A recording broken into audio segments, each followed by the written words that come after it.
Bismillahirrahmanirrahim. Assalamualaikum warahmatullahi wabarakatuh.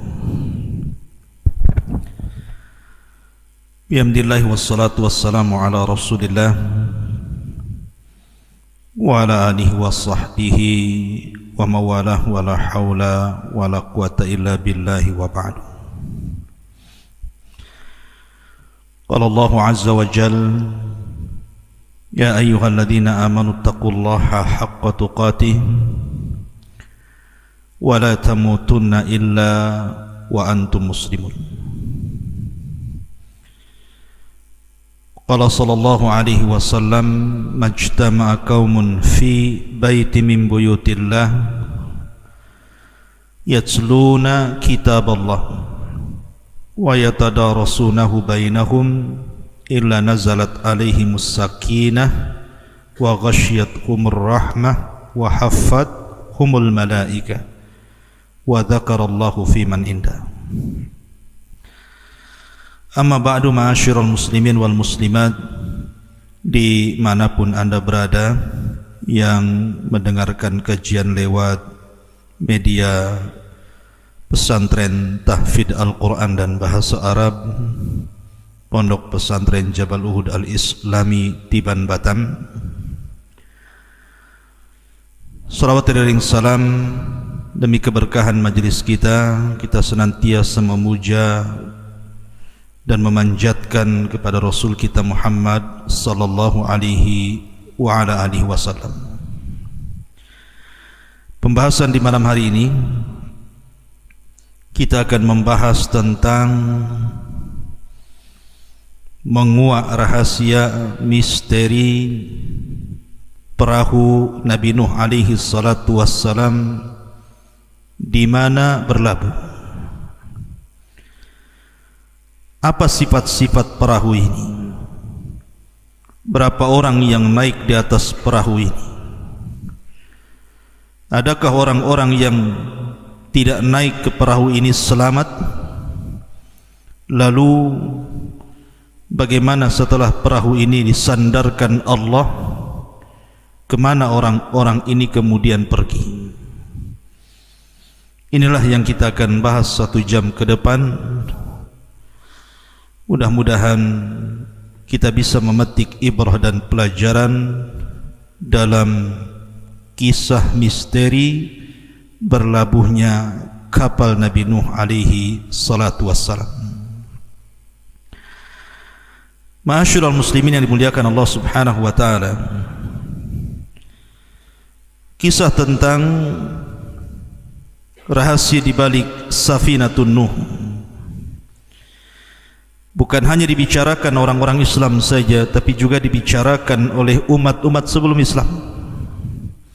Dicatat dalam kitab-kitab seperti Taurat, Injil dan yang lainnya. Saya contohkan saja versi Taurat yang disebutkan dalam kitab Safarut Takwin: nihayatu kulli basharin qad atat amami. Nuh berkata, akhir setiap manusia sudah datang di hadapanku. Li'annal arda imtala'at zulman minhum, karena bumi telah dipenuhi dengan kezaliman yang menyebar. Faha ana, Allah subhanahu wa ta'ala, afwan, ini perkataan Allah subhanahu wa ta'ala kepada Nuh, bukan perkataan Nuh.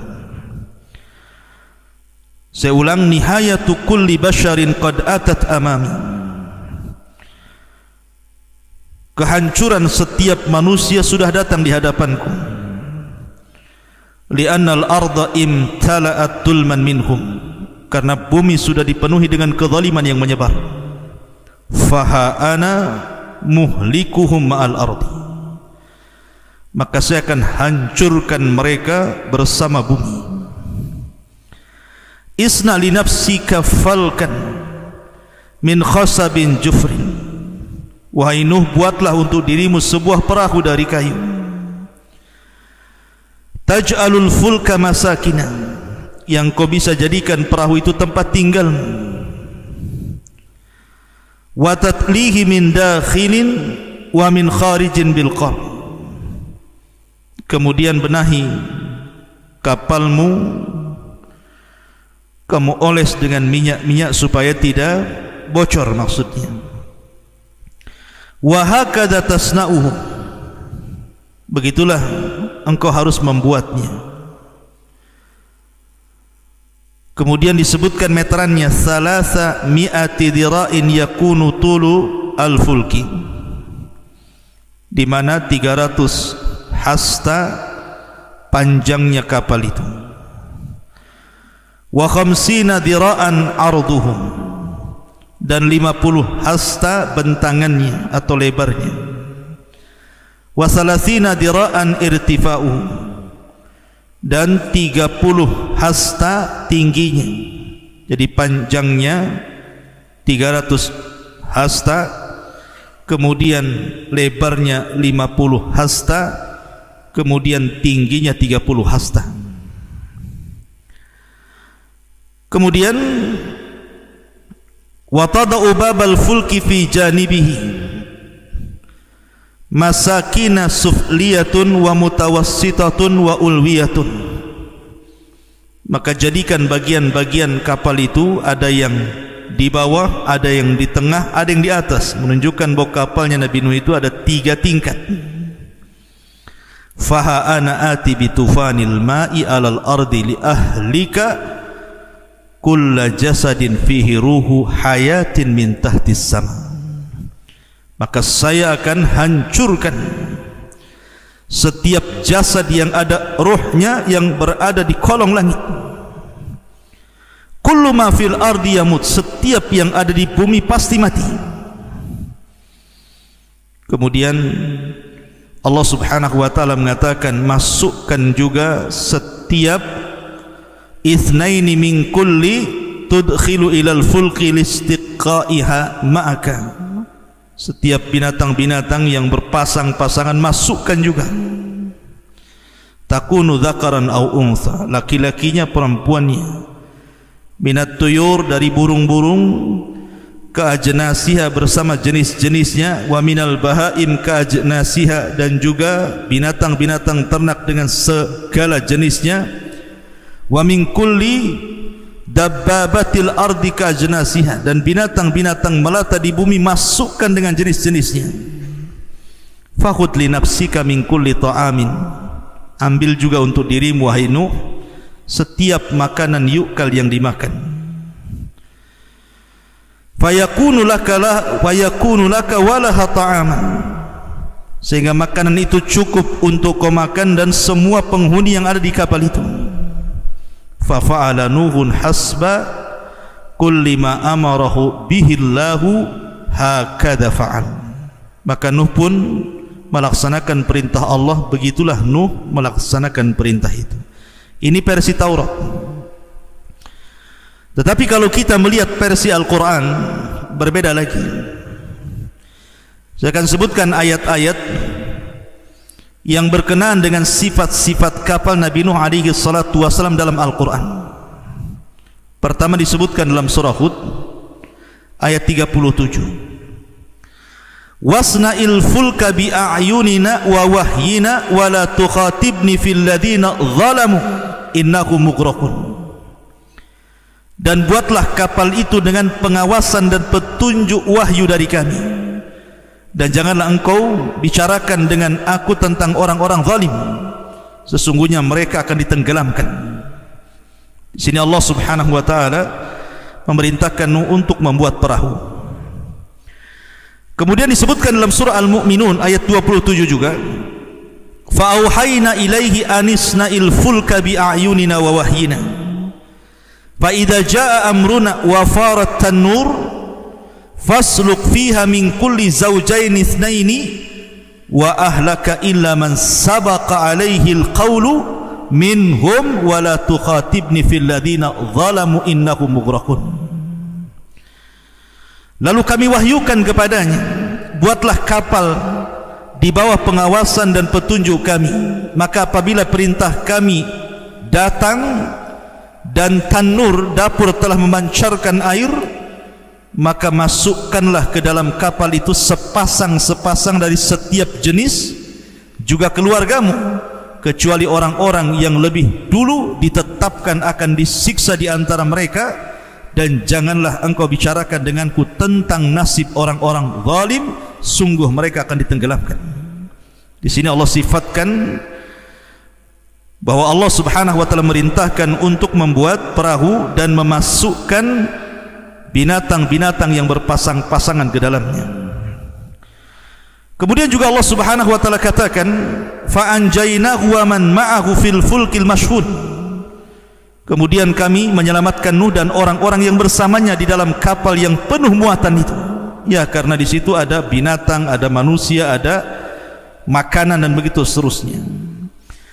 Kemudian juga Allah Subhanahu wa taala katakan masih dalam surah Hud ayat ke-38-nya, wa yasna'ul fulka wa kullama marra alaihi mala'u min qaumihi sakhiru minhum qala in taskharu minna fa inna naskharu minkum kama taskharun.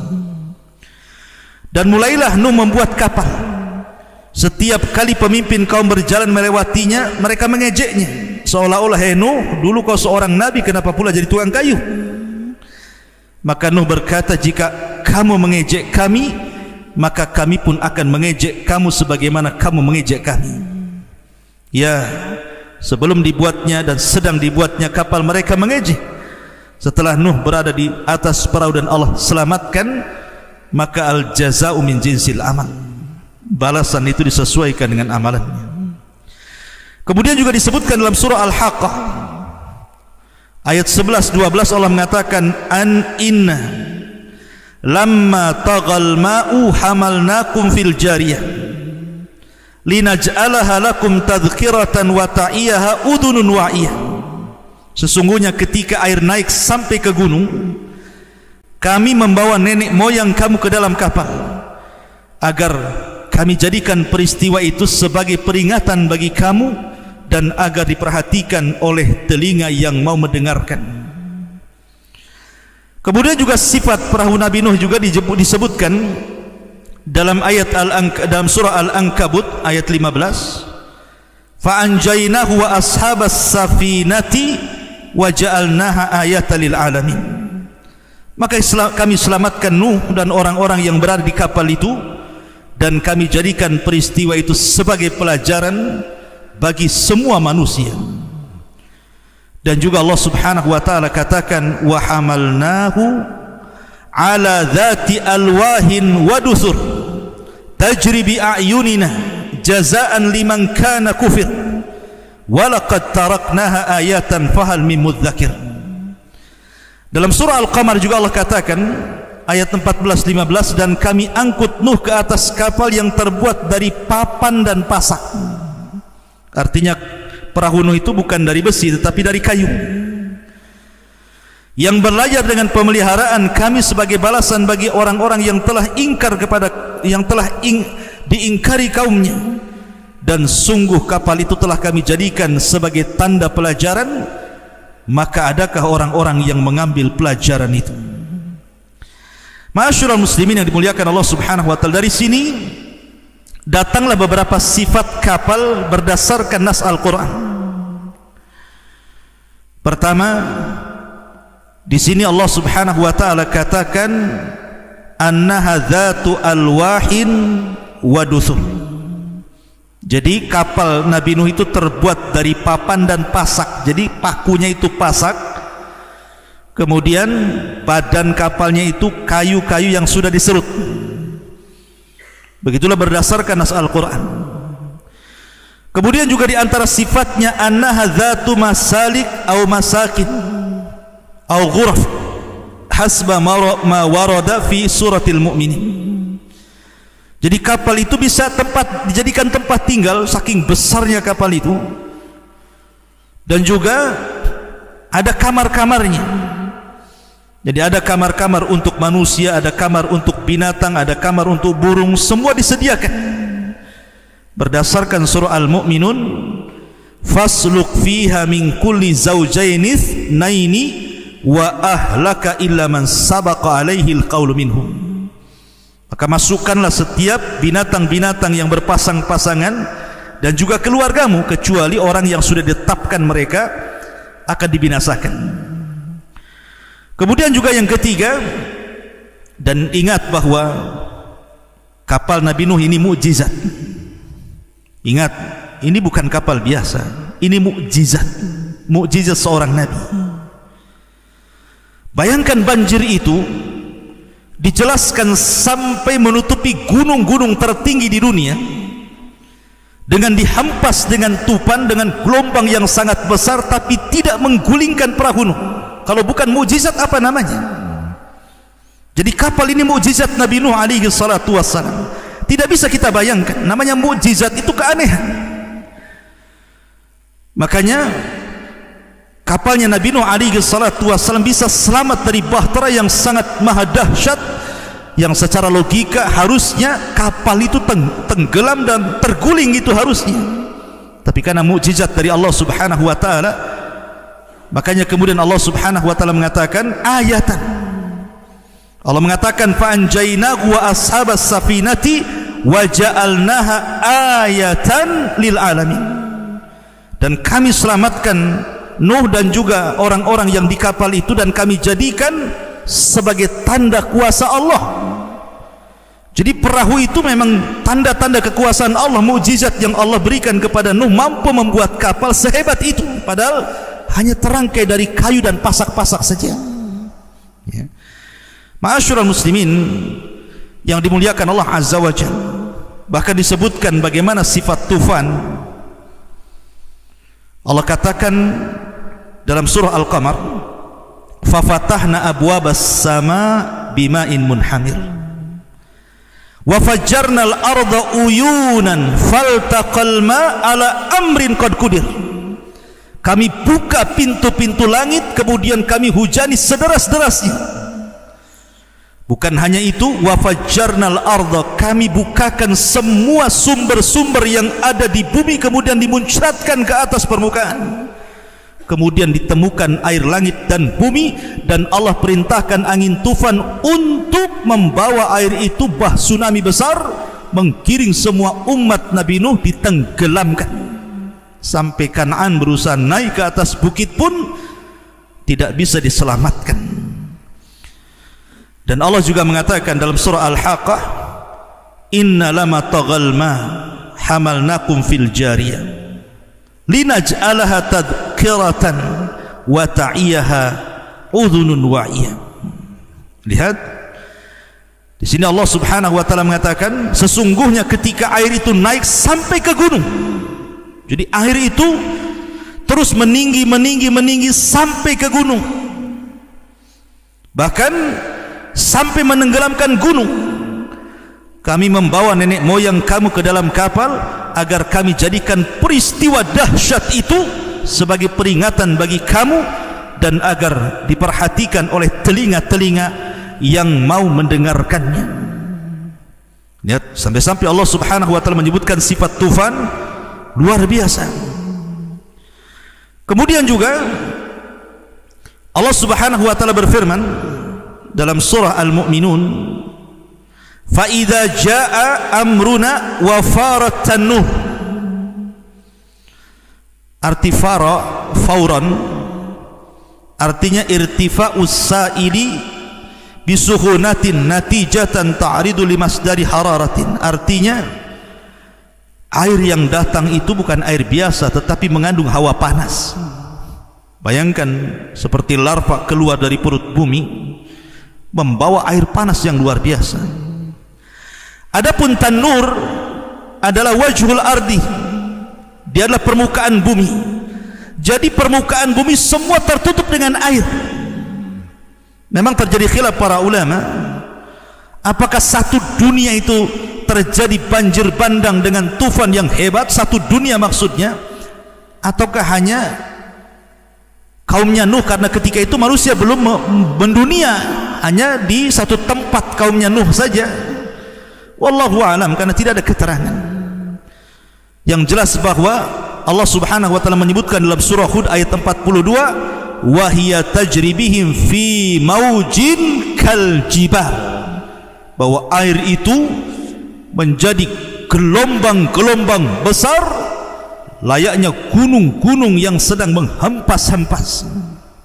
Begitu dahsyatnya Allah Subhanahu wa taala menjelaskan tufan yang menimpa kaum.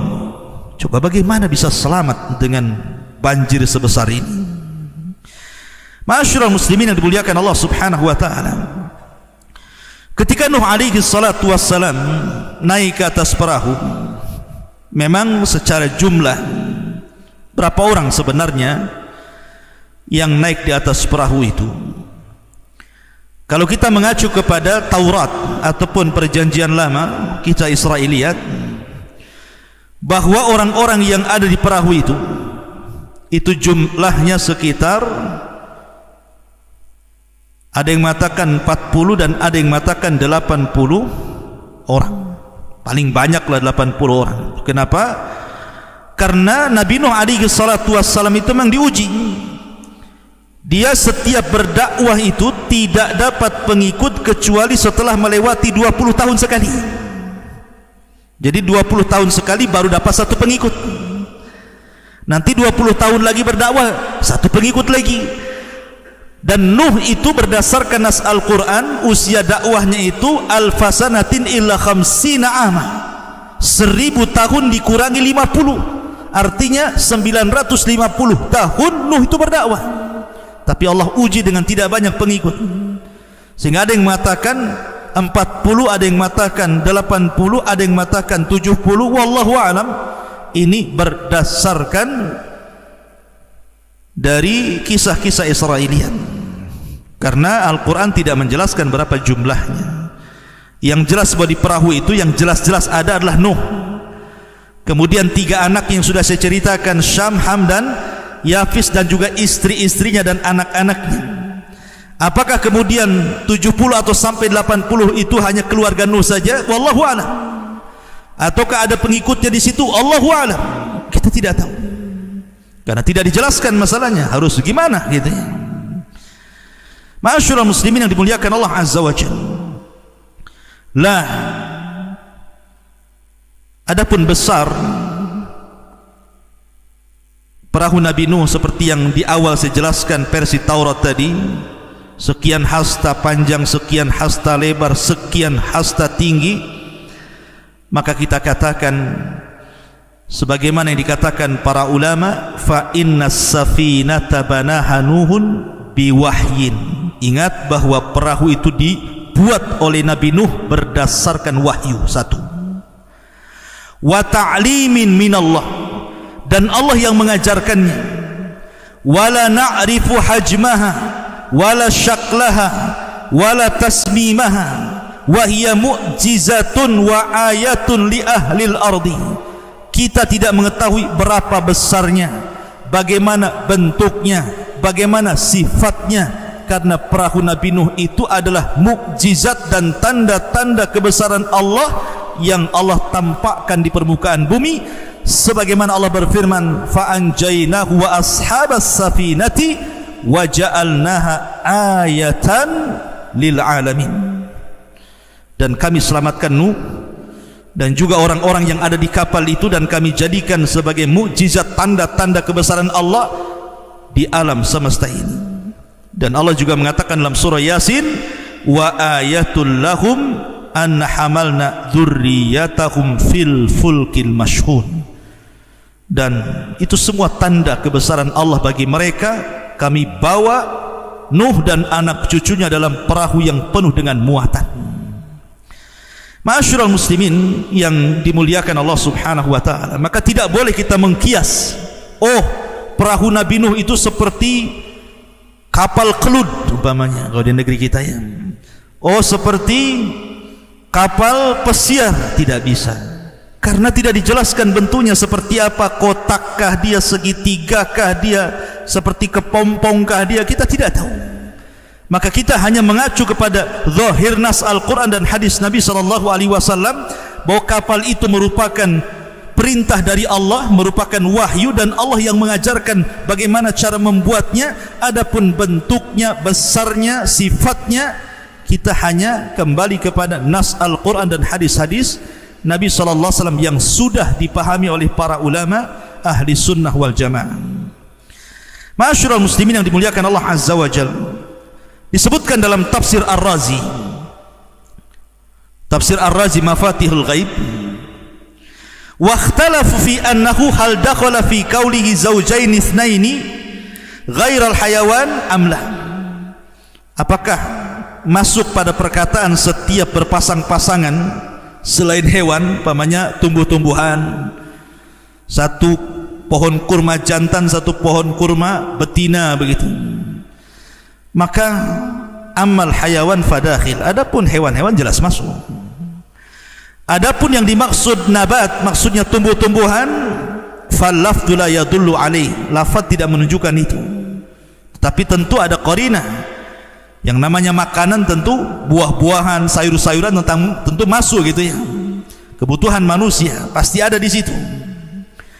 Tetapi kata beliau, kata Ar-Razi dalam tafsirnya, ketika bicara tentang masalah asad, asad itu singa, apakah juga singa dimasukkan ke dalam perahu? Sempat dia lapar, habislah semua binatang dalam perahu itu. Makanya dia mengatakan, lam yastati Nuh alaihi salam an yahmil al-asad. Nuh tidak mau memasukkan singa pada awalnya ke dalam perahunya, hatta ulqiyat alaihi al-humma, sampai Allah buat asad itu demam, macam kena corona gitu. Jadi sakit asadnya, tidak bisa apa-apa. Wa dzalika anna Nuhan alaihi salam qala ya Rabb famin aina ut'imul asad idha hamaltuhu. Ya Rabb, macam mana aku akan memasukkan ini singa ke dalam perahu? Kalau sudah di perahu ini, macam mana saya akan memberi makan dia? Maka Allah berfirman, fasawfa usghiluhu anit ta'am fasallatallahu alaihi al-humma, maka saya akan sibukkan dia sehingga lupa makan. Makanya Allah kirimkan penyakit demam kepada asad sehingga murung saja, makan pun tak mau. Maka kemudian dimasukkanlah, termasuk juga fil, gajah gitu ya, dan binatang-binatang yang sepasang-pasang. Sekarang masalahnya, perahu Nabi Nuh alaihi salatu wasalam untuk memuat binatang sebanyak yang kita kenal hari ini, dengan berbagai macam jenis binatang, dari binatang yang paling besar sampai binatang yang paling kecil, dari binatang yang berjalan di bumi sampai binatang yang terbang. Mungkinkah Nuh bisa membawa semua binatang dengan segala jenisnya? Maka dijawab para ulama, Allah itu ala kulli syai'in qadir. Allah atas segala sesuatu mampu. Tidak mesti kemudian binatang yang tidak ada di kapal itu Allah tidak sanggup menciptakan setelahnya. Allah itu ala kulli syai'in qadir, atas segala sesuatu maha mampu gitu. Jadi tidak perlu dipusingkan, akhirnya dihayalkan, nih binatang kalau kita masuk ke kebun binatang banyak sekali, kayaknya mustahil kalau masuk ke perahu Nabi Nuh, emang sebesar apa gitu kan. Nah, itu terlampau berlebihan cara kita berpikir. Kita ini tunduk kepada wahyu, dan ingat Allah ala kulli syai'in qadir. Allah segala sesuatu mampu menciptakan apapun yang sebelumnya belum ada jadi ada, kun fayakun bagi Allah. Tidak perlu pusing masalah-masalah seperti itu. Cuman masalahnya, berapa hari Nuh ini berada dalam perahu itu? Maka ini pun menjadi polemik. Kalau versi ahli kita, versi Israiliyat tadi, perjanjian lama mengatakan qad istamarra arba'ina yawman wa lailatan wa hiyal muddatu allati makatha fiha Nuhun fis safinati huwa wa man ma'ah min ahli iman alladzina amanu bihi wa hum qillatun bid'atu wa samanun rajulan wa imra'atan. Adapun kapal itu terus terombang-ambing di tengah bahtera badai yang sangat besar itu selama 40 hari 40 malam. Itulah waktu Nuh berada di atas banjir itu. Dia bersama orang-orang yang beriman ya sekitar 80 lebih, kurang lebih seperti itu. Wa kadzalika kullu asnafil hayawan wat tuyur, begitu juga semua jenis hewan-hewan dan burung-burung masuk di dalamnya. Tetapi yang jelas bahwa kita versi Islam, lam yarid nassun sabitun fil qur'ani awis sunnati an muddati muqsinuhin alaihi salatu wassalam fil bahri aw fis safinati, walakin taqulu ba'dul israiliyat annahu makatha arba'ina yawman, wallahu a'lam. Tapi tidak, dalam Islam tidak ada satu pun yang sabit dari Al-Quran dan Sunnah tentang berapa lama Nuh itu tinggal di perahu. Hanya kisah Israiliyat mengatakan 40 hari gitu saja. Maka tidak pusing bagi kita apakah 10 hari, 20 hari, 40 hari, 1 bulan, 1 tahun, karena perkara itu tidak menambah iman ataupun tidak memadaratkan keimanan seseorang. Yang jelas bahwa qasasul Quran itu diambil dari ibrah, pelajaran dari kisah Nuh alaihi salatu wassalam dan orang-orang yang berada di atas perahu Nuh alaihi salatu wassalam. Pertanyaannya, di mana kapal itu berlabuh? Di mana kapal itu berlabuh?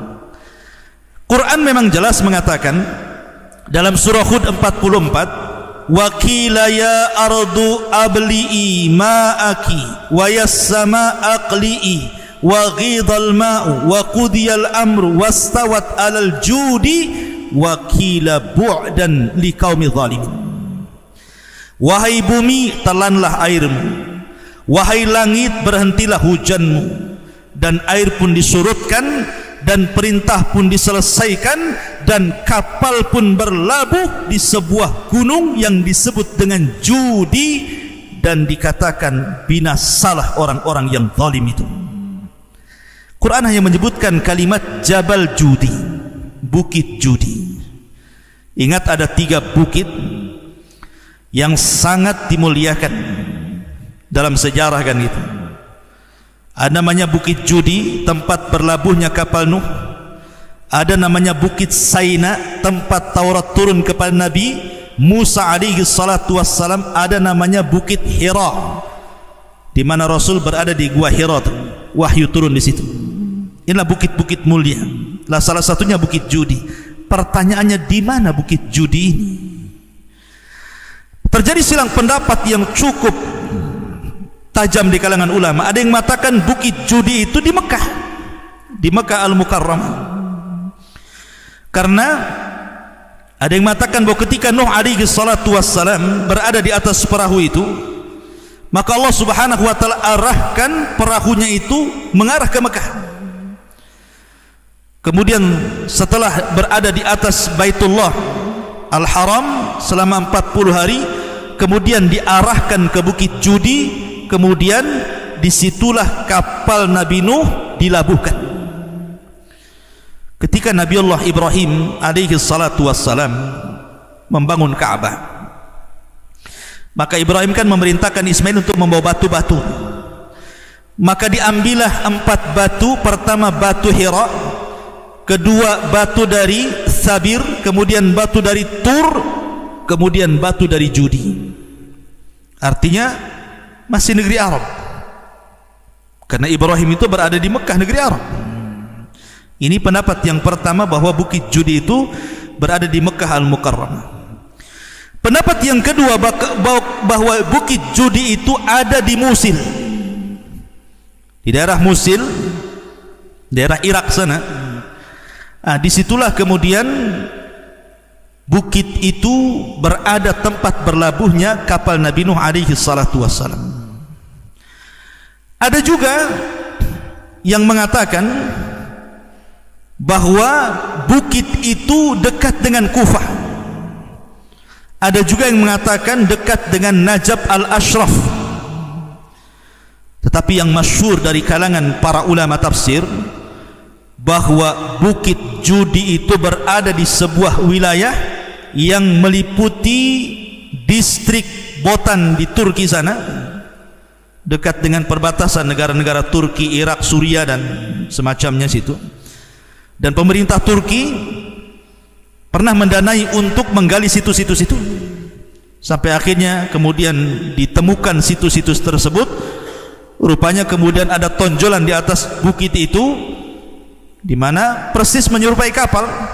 Panjangnya 170 meter, lebarnya 45 meter, hampir persis dengan ukuran panjangnya 300 hasta dan lebarnya 50 hasta yang diperintahkan Nuh dalam kisah Israel tadi. Bahkan ada yang mengatakan, para ilmuwan Amerika, Timur Tengah dan banyak sekali, banyak yang kemudian mempelajari tentang batu-batu besar, situs-situs itu dipelajari oleh mereka. Sampai-sampai ada yang mengatakan bahwa itu usianya sampai 100 tahun lebih. Wallahu alam, ini saya hanya baca saja, tapi yang jelas bahwa itu yang masyhur bahwa Bukit Judi itu ya di daerah yang berada di wilayah mendekati Turki sana, dekat perbatasan Turki, Irak dan Suriah. Tetapi yang jelas bahwa kita tidak bisa menjazam, oh di sini, oh di situ, tidak bisa. Karena Allah dan Rasulnya tidak menjelaskan di mana bukitnya. Bukit Judi, Bukit Judi, selesai. Ya bisa tidak di daerah-daerah yang disebutkan tadi. Karena perkara ini ghumud, masih samar gitu kan. Dan bagi kita kaum muslimin, sekali lagi, ketika mempelajari qasasul anbiya, kisah-kisah para nabi, maka kita ambil ibrah dan pelajaran dari bagaimana dakwah dia, bagaimana kesabarannya, bagaimana istiqomahnya, bagaimana cara dakwahnya, dan begitu seterusnya. Itulah yang paling bermanfaat bagi kita ketika membaca kisah-kisah para nabi, bagaimana akhir orang-orang yang durhaka kepada Allah dan Rasulnya, dan begitu seterusnya. Dan pelajaran para nabi dalam Al-Quran itu banyak sekali. Fa'tabiru ya ulil absar. Subhanakallah bihamdika, asyhadu an la ilaha illa anta, astaghfiruka wa atubu ilaik. Allahu ta'ala alam. Assalamualaikum warahmatullahi wabarakatuh.